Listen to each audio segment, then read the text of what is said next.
bonjour et bienvenue à ce premier exposé consacré au rôle de Marie-Paul dans le grand plan d'amour de Dieu. Aujourd'hui, nous nous intéressons à sa jeunesse et à sa vie de jeune mère de famille. Marie-Paul naît le 14 septembre 1921, donc le jour où l'Église fête la Sainte Croix de Jésus-Christ. Et ce n'est pas un hasard, car la croix marquera toute l'existence de Marie-Paul.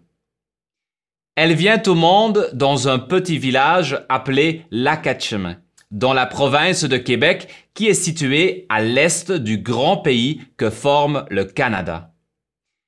C'est en raison de sa grande dévotion à l'Immaculée que sa maman inclut le nom de Marie dans le prénom de sa fille aînée. Marie-Paul sera suivie de 9 frères et sœurs. L'enfance de Marie-Paul est semblable à celle des autres enfants de son temps, et à 10 ans, elle s'éveille à l'importance de bien faire son devoir d'État. « Je prends conscience de la réalité », dit-elle. Sa bonne maman lui apprend à aimer tout ce qui est beau, à savoir, toujours selon Marie-Paul, la nature, la dignité, la simplicité, la charité, la bonté, la piété, la religion, la musique et la vérité.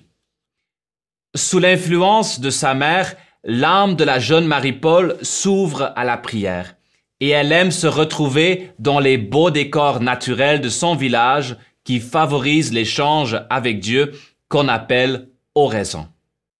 De même, elle se rend souvent à l'église, surtout pour assister à la messe et prier le chemin de croix.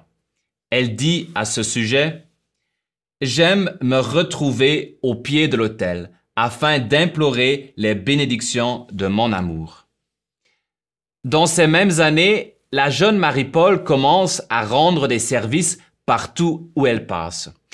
En plus de l'aide qu'elle apporte à sa propre famille, elle assiste une personne malade de son village, elle soulage la pauvreté d'une compagne de classe, elle rend des services à la paroisse, à une communauté religieuse, etc. Elle écrit dans Vie d'amour. « Mon cœur déborde d'amour. Je veux tout le monde heureux autour de moi.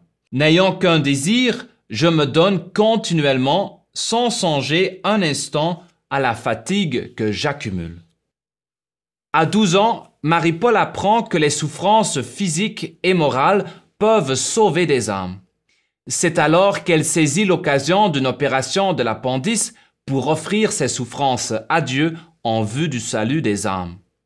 Quand par la suite, une religieuse enseignante dit en classe que chaque jour, des personnes de la terre crucifient Jésus par des fautes graves qui sont commises, Marie-Paul se sent inspirée de s'offrir en victime pour les âmes. Et elle fait alors la prière suivante. « Fais-moi souffrir tout ce que tu voudras, mon Jésus d'amour. Je veux t'aider à porter ta croix comme le Cyrénien, et je veux t'aimer toujours plus. Accepte, ô mon amour, le peu que je suis. Fais ce que tu voudras de moi, pourvu qu'il y ait plus d'âmes dans ton beau ciel.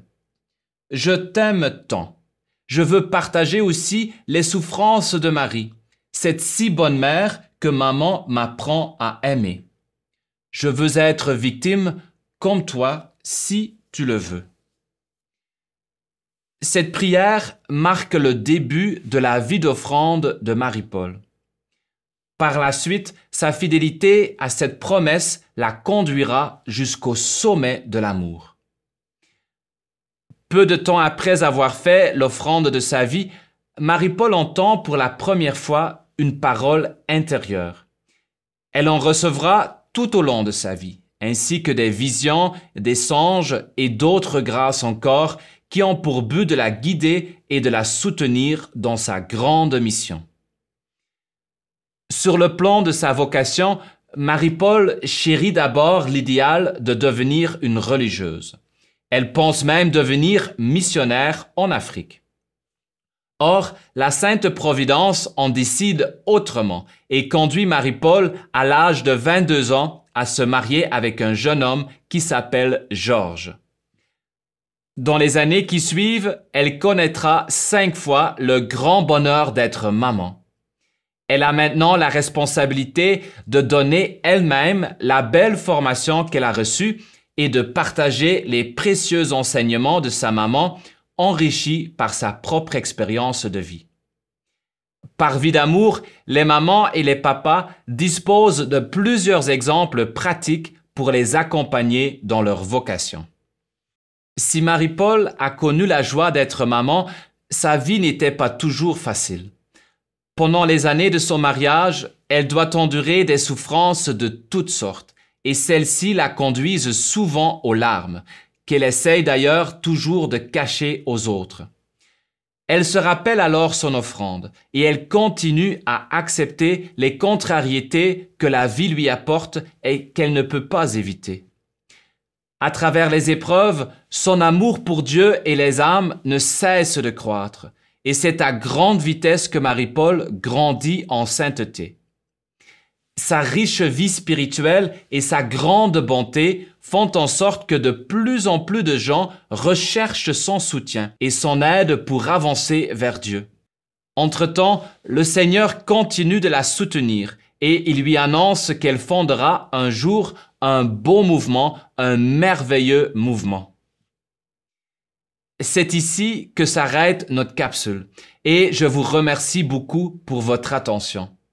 La fois prochaine, nous regarderons ensemble comment l'offrande de Marie-Paul l'a conduit à devenir la co-rédemptrice du genre humain.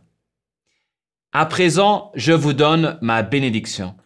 Que la divinité tout entière vous bénisse, vos familles, ainsi que le monde entier, le Père et le Fils, la Mère et la Fille, dans l'unité de l'Esprit. Amen.